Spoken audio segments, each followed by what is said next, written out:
Уважаемые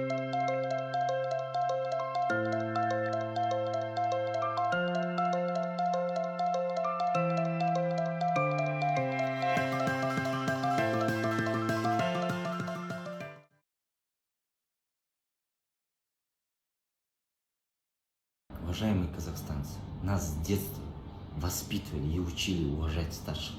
Мы очень сильно уважаем старших.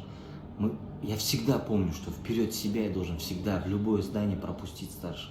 Когда ты сидишь в автобусе, ты должен резко соскочить и посадить старше себя человека. Понимаете?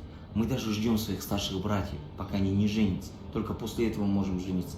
Я очень уважаю старших и очень уважаю вас, уважаемый президент Касым-Жомарт Кемелевич, уважаемый премьер-министр Аскар Узакбаевич, уважаемый министр здравоохранения Алексей Владимирович. Я очень уважаю вас, поэтому я вакцину ставить не буду, только после вас. Завтра мне люди что скажут, как я буду людям в глаза смотреть, скажут: Рустем, яд қайда, яд. Не был жаландап, идти, бежать, сразу вакцину ставить. Ты должен ждать старших, подожди их деп. Воспитание не позволяет. Я жду вас.